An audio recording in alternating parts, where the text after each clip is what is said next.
Oke, pada kesempatan ini kita akan membahas tentang bagaimana permintaan dan penawaran mempengaruhi pasar.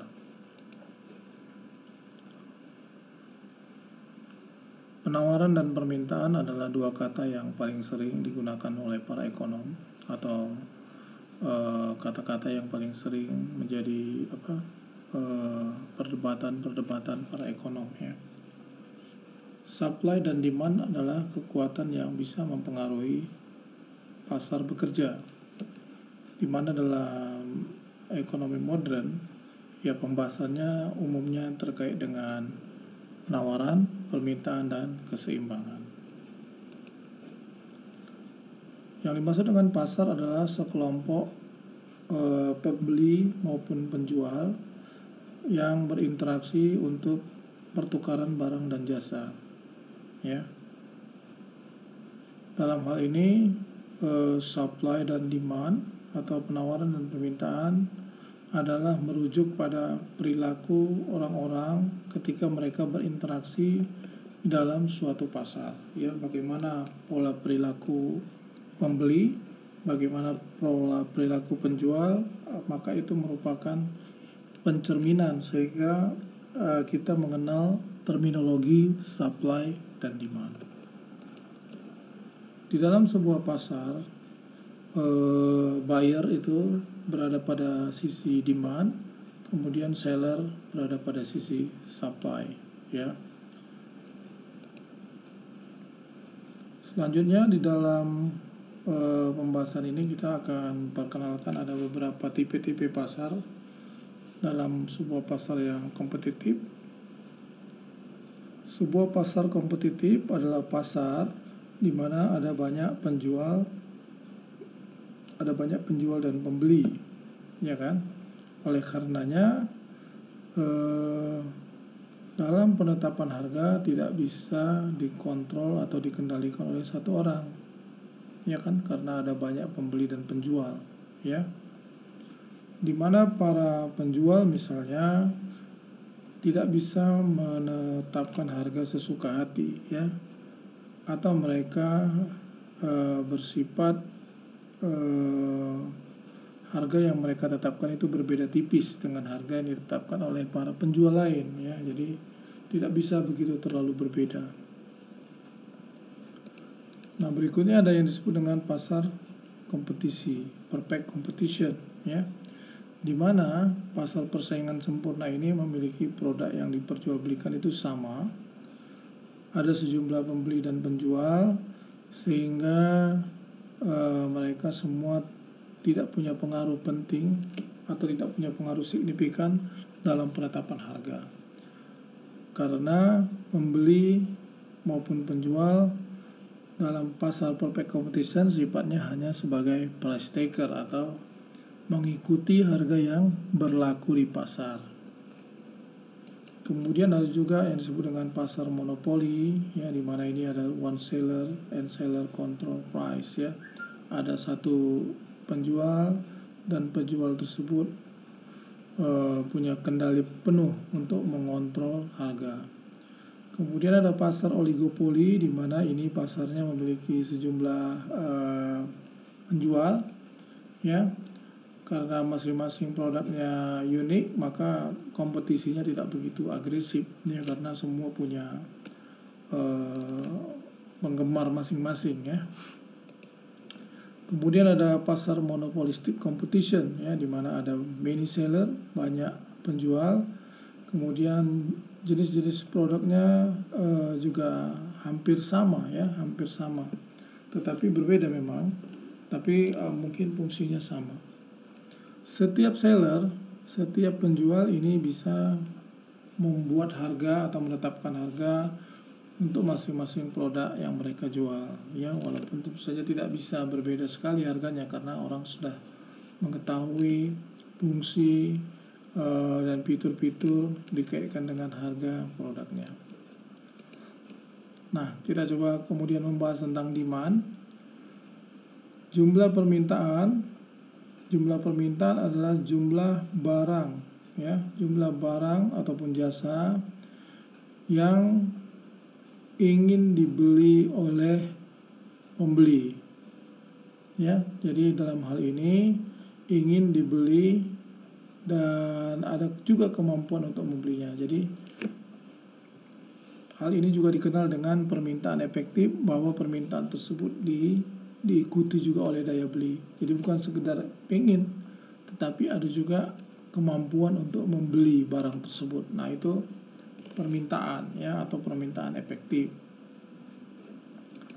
Hukum permintaan mengatakan ya kan, bahwa ada hubungan yang terbalik antara harga dan jumlah barang yang diminta. Ya. Ada hubungan yang terbalik antara harga dan jumlah barang yang diminta. Jika harga naik, maka jumlah barang yang diminta akan turun.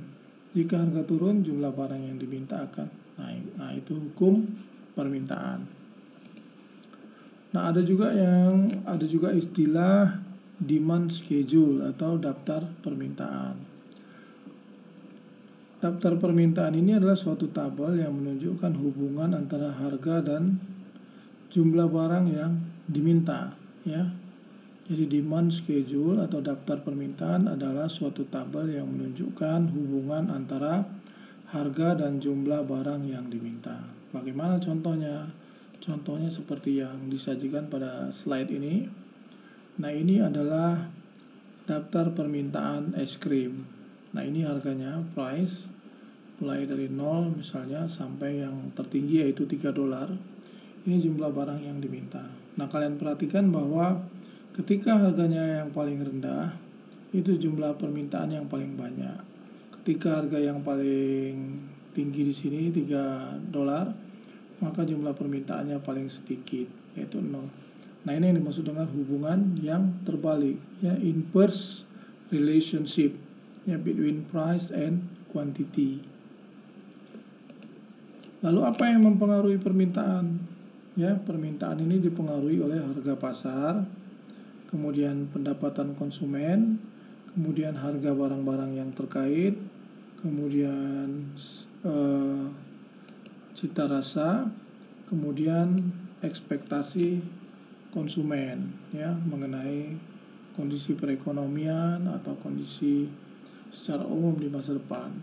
Jadi ini sebenarnya ada banyak faktor-faktor yang mempengaruhi permintaan, tetapi inilah kira-kira yang paling penting. Dan di antara kelima variabel ini tentu saja yang paling penting adalah harga barang itu sendiri, ya. Lalu kemudian dikenal ada juga istilah kurva permintaan. Apa itu kurva permintaan? Kurva permintaan adalah kurva yang memiliki kemiringan yang menurun, ya. Sebuah kurva yang menggambarkan hubungan antara harga dan kuantitas barang yang diminta. Nah, kira-kira begini gambar kurva permintaan tersebut, ya. Waktu harganya tertinggi, permintaannya yang paling rendah, ya. Nah ini misalnya tabelnya, kita lihat, ya. Yang sumbu vertikal ini adalah harga es krim cone, kemudian yang horizontal adalah quantity of ice cream cone. Nah, lihat pada saat harganya $3, jumlah es krim yang diminta adalah 0. Waktu harganya turun menjadi 2,5, jumlah es krim yang diminta adalah 2. Waktu harganya 2, jumlah es krim yang diminta 4, turun lagi 1,5, permintaan naik menjadi 6, turun lagi menjadi 1, permintaan menjadi 8, turun lagi menjadi 0,5, permintaan menjadi 10. Kalau harganya 0 gratis, permintaannya maksimum yaitu 12. Nah, titik-titik ini kalau kita sambung, nah itulah yang dimaksud dengan kurva permintaan yang memiliki kemiringan yang negatif atau berhubungan terbalik, ya, memiliki hubungan yang terbalik. Nah, dalam hukum permintaan atau pembahasan permintaan dan penawaran ini kita juga dikenalkan dengan istilah ceteris paribus, ya. Ceteris paribus ini merupakan frase Latin yang berarti variabel-variabel lain yang harusnya mempengaruhi dianggap tidak memberikan pengaruh atau diasumsikan konstan, tidak berubah. Ya, literally ceteris paribus berarti secara literatur ceteris paribus ini berarti faktor-faktor lain dianggap konstan. Ya, ada faktor-faktor tadi, misalnya ada 5 faktor-faktor yang mempengaruhi permintaan. Nah, yang dianggap misalnya hanya harga saja, sedangkan faktor yang lain itu dianggap ceteris paribus atau tidak mempengaruhi atau dianggap konstan. Nah, kurva permintaan memiliki kemiringan yang negatif, ya. Nah, karena secara ceteris paribus semakin rendah harga maka akan semakin tinggi jumlah barang yang diminta. Jadi dia memiliki hubungan yang negatif. Adapun yang dimaksud dengan permintaan pasar adalah merujuk pada total permintaan individual yang ada di suatu pasar barang dan jasa. Permintaan A tambah permintaan B tambah permintaan C dan seterusnya, maka itu disebut dengan permintaan pasar, ya. Nah, secara grafik tentu saja kurva permintaan individual posisinya di kiri, sedangkan permintaan pasar tentu saja agak di sebelah kanan karena dia merupakan penjumlahan daripada permintaan individual, ya. Nanti kita lihat di kurvanya. Adapun faktor-faktor yang mempengaruhi permintaan tadi adalah harga barang itu sendiri, kemudian pendapatan konsumen, harga barang-barang yang terkait, apakah barang substitusi, barang komplementer, ya, kemudian cita rasa, kemudian ekspektasi, ya, ekspektasi konsumen atau ekspektasi masyarakat. Nah, sekarang kita lihat change in quantity demand versus change in demand. Ya, apa yang terjadi kalau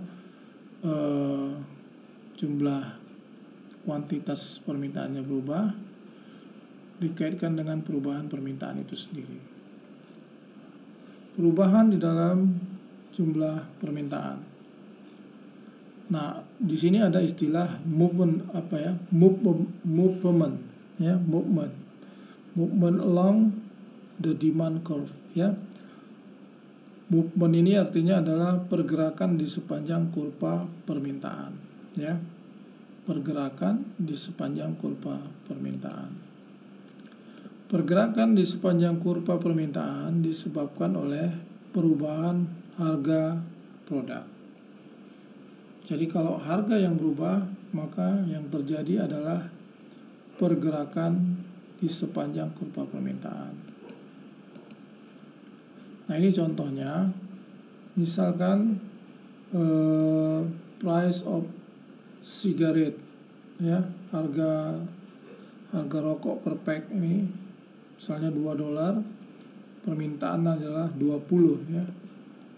Jadi kalau harganya $2, maka permintaan rokok per hari itu adalah 20.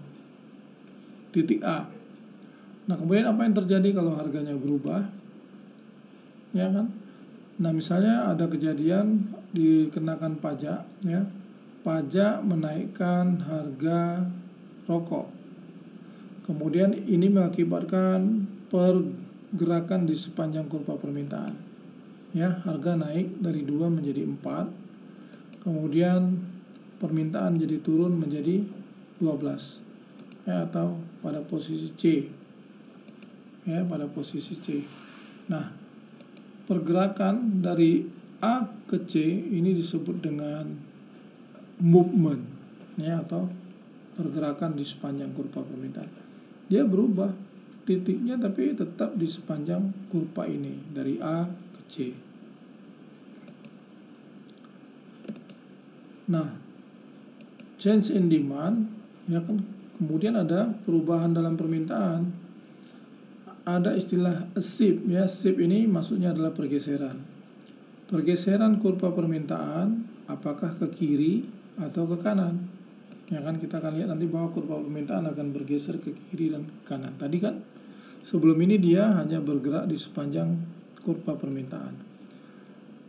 Nah, pergeseran disebabkan oleh perubahan faktor-faktor lain selain harga. Jadi kalau faktor-faktor lain yang berubah selain harga, maka itu akan mengakibatkan kurva permintaannya bergeser. Bisa ke kiri bergesernya atau bisa juga ke kanan. Nah, ini contohnya ya, harga ice cream cone ya, ini quantity of ice cream cone ya. Ini permintaannya, ini harga. Ini kurva permintaannya ya, D1. Nah, dari biru ke merah ini kejadiannya apa misalnya? Nah, ini misalnya kita lihat bahwa kalau dia bergeser ke kanan ya, bergeser dari D1 menjadi D2, increase in demand, berarti ada peningkatan permintaan. Kalau bergeser ke kiri ya, berarti dia decrease in demand atau permintaannya menurun ya. Ke kanan dia meningkat, ke kiri dia menurun. Increase berarti meningkat, decrease berarti menurun. Tapi ini bukan movement lagi, tapi dia shift ya, bergeser, sudah pindah dari D menjadi D3 atau menjadi D2. Ketika pendapatan meningkat ya, maka akan mengakibatkan permintaan barang-barang normal juga akan meningkat. Ya, kalau pendapatan kita meningkat, maka permintaan kita terhadap barang-barang, khususnya barang normal, ini akan meningkat. Di sisi yang lain, ketika income kita meningkat, permintaan kita terhadap barang-barang inferior akan menurun. Ya, misalnya contohnya ini ya, kalau misalnya terkait dengan barang inferior ini, kalau kita punya uang banyak, kita makannya di mana? Makannya mungkin di Pizza Hut, di Kentucky Fried Chicken. Tapi kalau kita punya uang sedikit, maka kita akan mengganti barang normal good tadi ke inferior. Kita mencari barang yang lebih murah. Misalnya kita jadi makan Indomie, makan ikan asin, berarti Indomie dan ikan asin itu menjadi inferior good. Contoh saja ya, contohnya itu. Jadi untuk masing-masing orang, barang inferior ini bisa berbeda-beda ya, tergantung situasi dan kondisi. Nah, ini tadi ya, kita akan melihat bagaimana pengaruh consumer income pada normal good. Nah, an increase in income, ketika terjadi peningkatan pendapat, tadinya ini kurva permintaan seseorang ya, kurva permintaan seseorang. Kombinasinya tentu bisa kita tarik-tarik garisnya. Nah, an increase in income, ketika terjadi peningkatan pendapatan ya, maka akan mengakibatkan kenaikan permintaan. Kurva permintaan sekarang bergeser ke sebelah kanan ya, increase in demand. Jadi ini diakibatkan apa? Akibat dari an increase in income. Ketika income meningkat, maka kurva permintaan bergeser dari D1 menjadi D2 ya. Kemudian kalau income-nya menurun, apa yang terjadi? Kurva permintaannya bergeser ke sebelah kiri. Jadi bergeser. Ceritanya bukan lagi movement ya, kalau movement yang tadi. Nah, sekarang bergeser dari D1 menjadi D2. Ini kira-kira ketika income-nya menurun. Jadi kalau kita ini situasi normal nih, D1 nih. Kalau pendapatan menurun, maka kemungkinan konsumsi akan menjadi D2, permintaan akan menjadi D2 karena nggak sanggup beli ya. Bisa ya, bisa dimengerti ya. Nah, itu dia. Nah, di sini kita akan lanjutkan. Price of related goods substitutes and complement. Jadi kita akan mengaitkan tentang barang substitusi dan komplementer. Jadi ketika when a fall in the price of one good, jadi ketika harga mengalami barang substitusi ya, ini misalnya ya. Ketika a fall in the price of one good reduce the demand for another good, the two goods are called substitusi. Ya, ketika satu harga barang itu mengurangi permintaan terhadap barang lain, maka barang tersebut dikatakan barang substitusi. Contoh barang substitusi ini adalah apa? Contohnya barang substitusi. Contohnya adalah barang substitusi adalah barang yang saling menggantikan, ya. Contohnya misalnya adalah bahan bakar minyak dan kayu. Jadi kalau misalnya harga minyak naik, mungkin orang akan mencari penggantinya, misalnya menggunakan kayu, ya. Nah, itu alternatif yang lain. Tentu banyak contoh-contoh yang lain. Nah, berbeda dengan barang yang satu lagi disebut dengan barang komplementer, ya. Jadi kalau barang komplementer itu tentu saja dia contohnya barang komplementer itu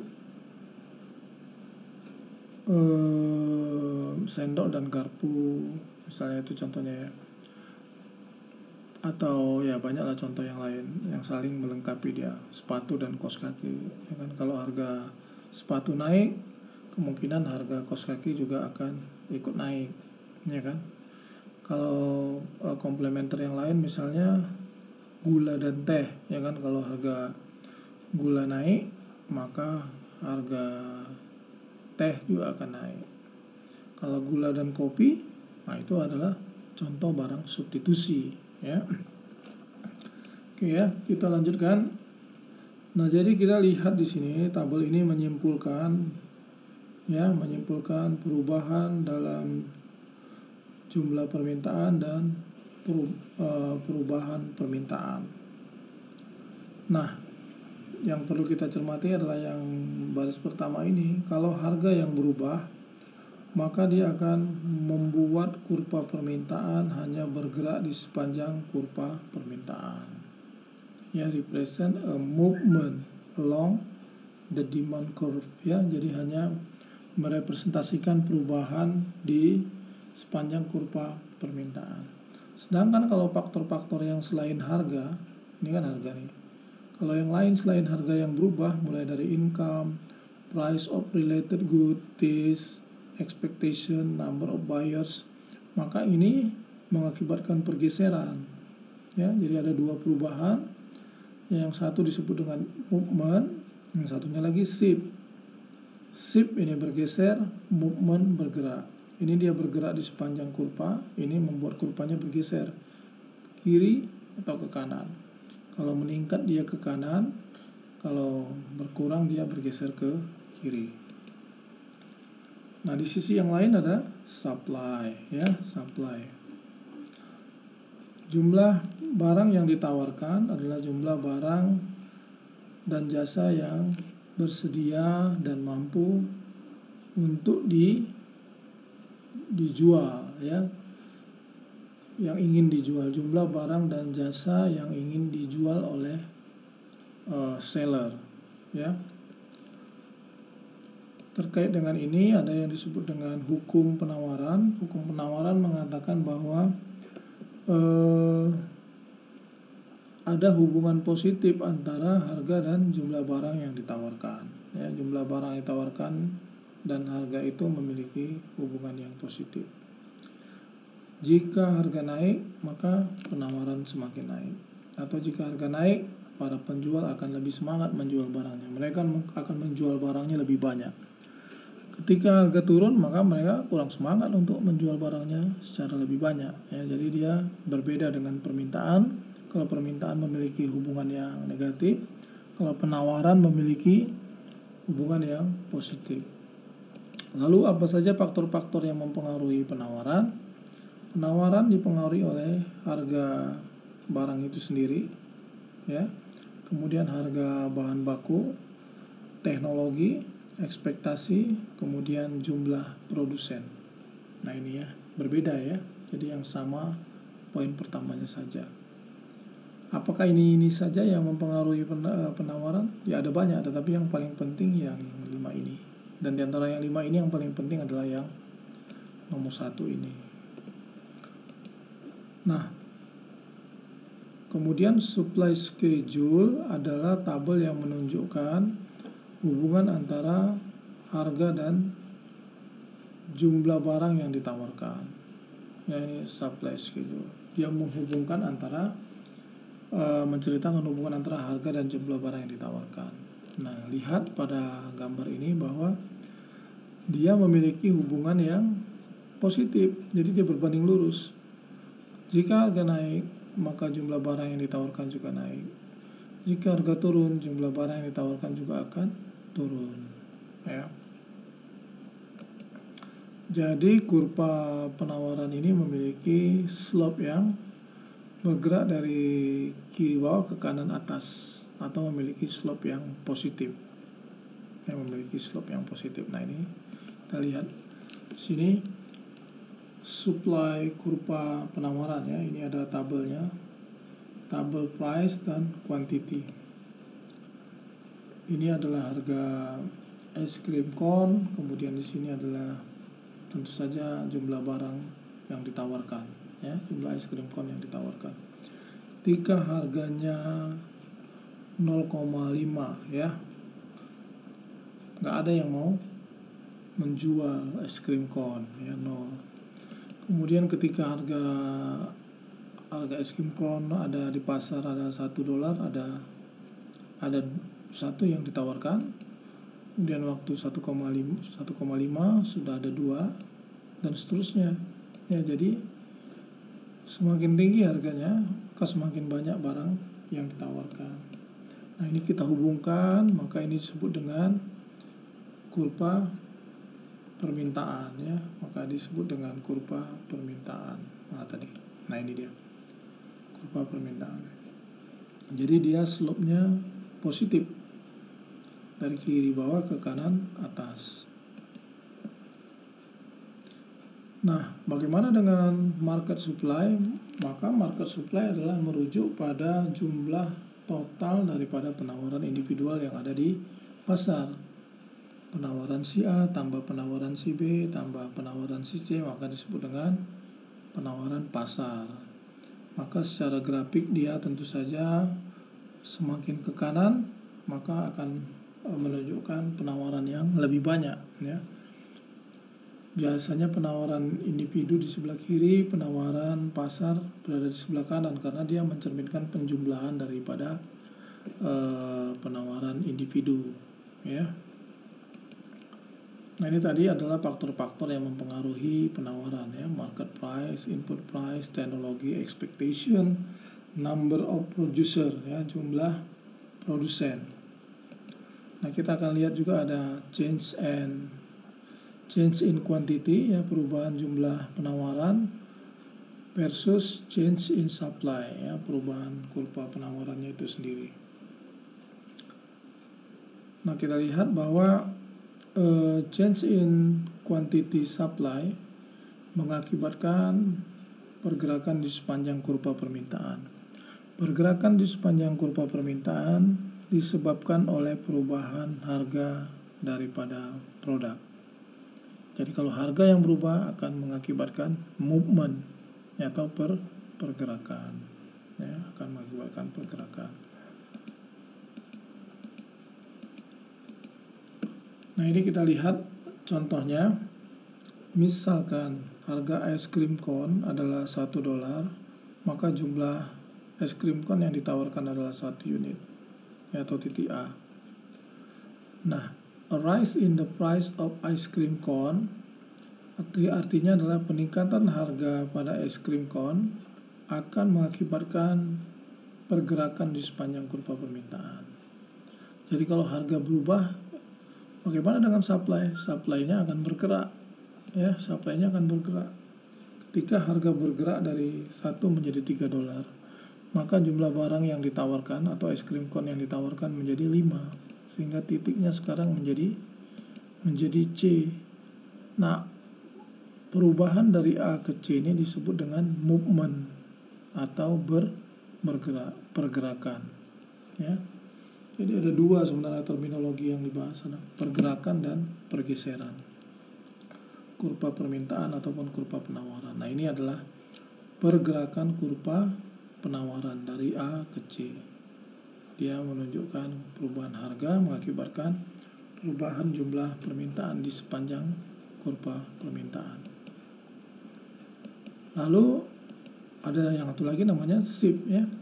Shift ini adanya pergeseran kurva penawaran. Apakah bergeser ke kiri atau bergeser ke kanan. Nah, ini disebabkan oleh faktor-faktor lain selain harga.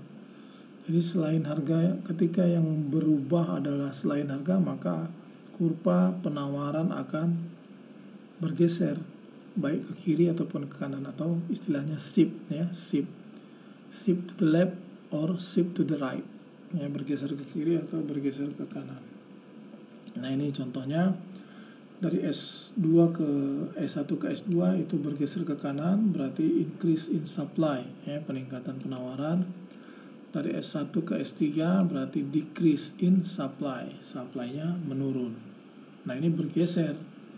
Kalau bergerak dia sepanjang kurva, kalau bergeser dia bergerak pindah kurvanya ke kanan atau ke kiri. Seperti yang tadi, apa yang mengakibatkan perubahan kuantiti bergeser dan bergerak ini? Maka kalau harga yang berubah, dia akan mengakibatkan pergerakan di sepanjang kurva penawaran. Sedangkan kalau yang berubah adalah input price, harga bahan baku, teknologi, ekspektasi, jumlah penjual, maka ini akan mengakibatkan shift atau kurva penawarannya bergeser ke kanan ataupun ke kiri. Ya, bisa dimengerti ya sampai sini.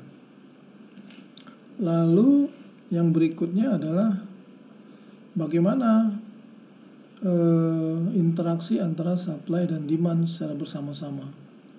Maka interaksi secara bersama-sama memungkinkan akan menciptakan harga keseimbangan, ya, harga keseimbangan. Harga keseimbangan apa? Adalah ketika jumlah permintaan dan penawaran sama. The price that balance supply and demand. Dalam sebuah grafik, ya kan, kita melihat bahwa keseimbangan ini terjadi ketika kurva penawaran dan permintaan ini berpotongan, ya, intersect. Itu artinya berpotongan. Jadi ada dua istilah, equilibrium price adalah harga keseimbangan, di mana pada saat harga keseimbangan ini jumlah permintaan dan penawarannya sama, ya kan? Jadi equilibrium price akan berkaitan erat dengan equilibrium quantity. Jadi equilibrium quantity ini adalah jumlah permintaan dan penawaran yang sama, yang ditunjukkan oleh perpotongan kurva permintaan dan penawaran. Ya, kita contohkan di di slide ini bisa kita lihat adalah ini demand schedule daripada ice cream tadi, ya. Kita lihat dia kan kalau yang demand ini berbanding terbalik, ya. Ketika harganya naik, jumlah permintaannya turun. Sementara kalau supply schedule, ketika harganya naik, maka jumlah kuantiti yang ditawarkan juga meningkat. Nah, di sini kita melihat bahwa pada saat harganya $2, jumlah barang yang ditawarkan 7. Nah, ini juga jumlah barang yang diminta 7, jumlah barang yang ditawarkan adalah 7. Jadi di sini kita bisa lihat bahwa pada harga $2, jumlah barang yang diminta sama dengan jumlah barang yang ditawarkan, ya, sama-sama 7. Nah, ini bisa kita gambarkan dengan gamblang melalui kurva permintaan dan penawaran ini. Nah ini tadi kurva permintaannya dari tabel tadi kita gambarkan, sedangkan kurva penawarannya ini yang lebih tebal. Nah ini perpotongan inilah dia yang disebut dengan keseimbangan, di mana pada harga $2 berapa jumlah barang yang ditawarkan? 7. Berapa barang yang diminta? 7 juga.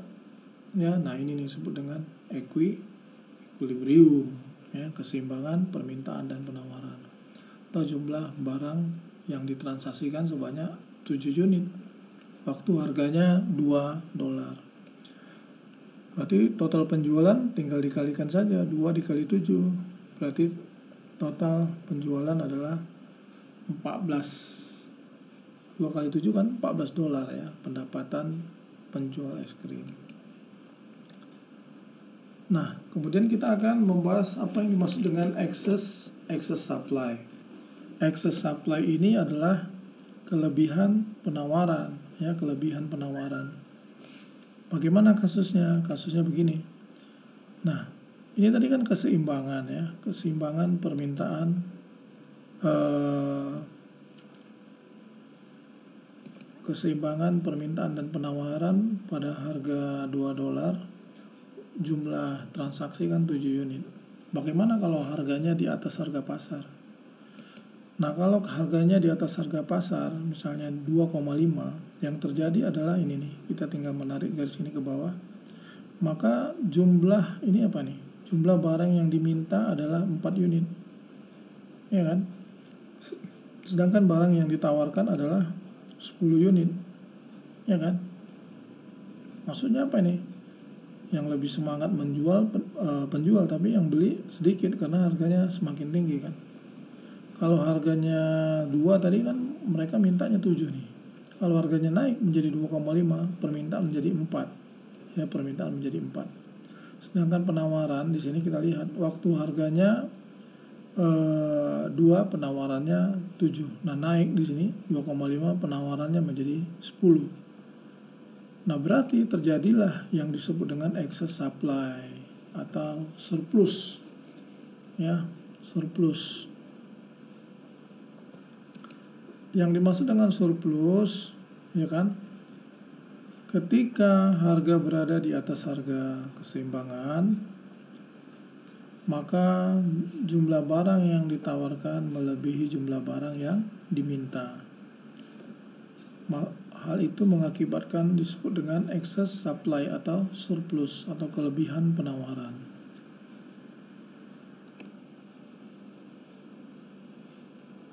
Bisa ya dimengerti ya. Supplier, para penyedia barang, akan menurunkan harga untuk meningkatkan penjualan. Oleh karenanya mereka akan bergerak atau menuju keseimbangan, ya. Jadi kan nggak ketemu antara permintaan dan penawaran, maka ini akan mendorong para supplier untuk menurunkan harga supaya ketemu dengan keinginan konsumen, ya. Nah, di sisi yang lain ada yang disebut dengan excess demand. Ini excess demand. Nah, kalau dia berada dijual di bawah harga pasar misalnya, waktu harganya 2 ini kan ada keseimbangan nih, 7. Nah, bagaimana kalau harga ditetapkan di bawah harga pasar, misalnya 1,5. Maka di sini jumlah supply-nya yang turun dari 7 menjadi 4. Sementara permintaan naik dari 7 menjadi 10. Artinya apa? Permintaan lebih banyak daripada penawaran. Terjadi namanya shortage. Kekurangan barang di pasar, ya, shortage. Tadi ada surplus, ada shortage. Shortage adalah kekurangan barang di pasar.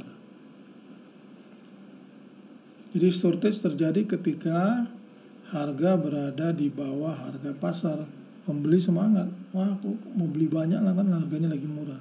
Tapi penjual nanti dulu lah, saya stok dulu barangnya, nanti aja dijual kalau harganya sudah bagus lagi, ya, sudah lebih tinggi, ya.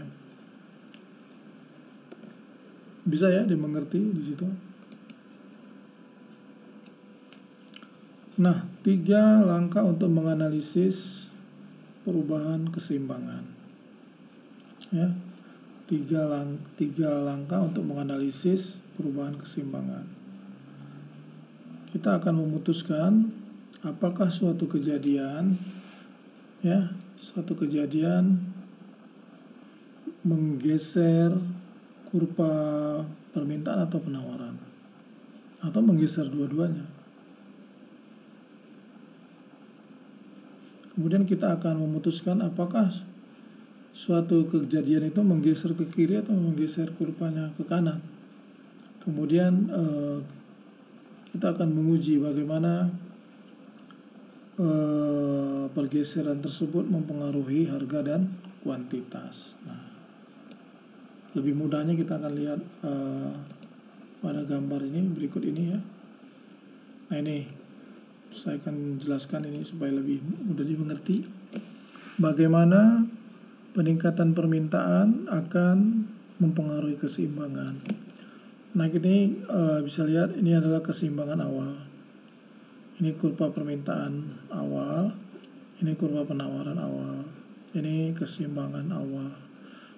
Di mana waktu harganya $2, jumlah barang yang diminta adalah 7. Waktu harganya $2, jumlah permintaan 7. Nah, kemudian fenomenanya misalnya hot weather, ini cuaca panas mengakibatkan peningkatan permintaan akan es krim. Apa yang akan terjadi ketika udara panas dengan kurva ini? Udara yang panas akan menggeser atau menggerakkan kurva. Apa yang akan terjadi dengan gambar ini?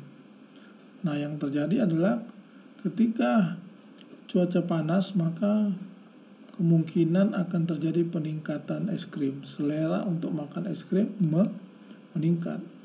Maka permintaan akan menjadi bergeser nih. Shift apa movement? Ya, ini namanya shift. Kurva permintaannya bergeser dari D1 menjadi D2. Lalu keseimbangan baru di mana?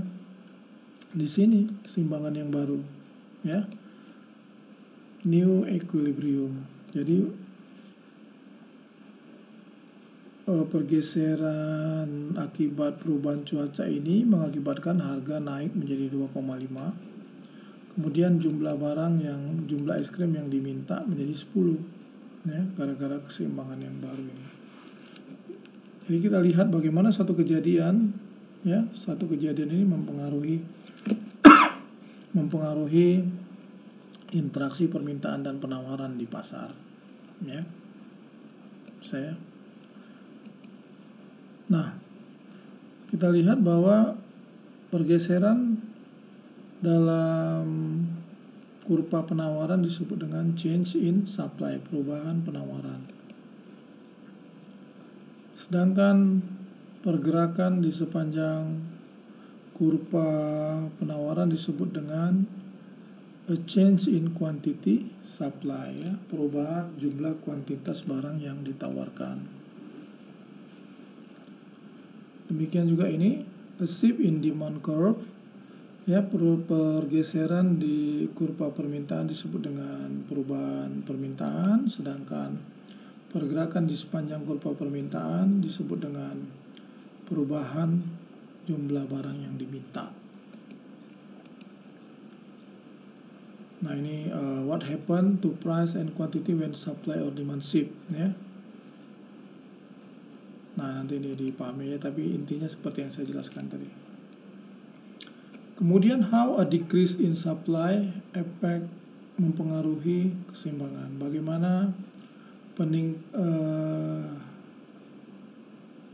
decrease in supply, ya, bagaimana decrease artinya menurun, ya.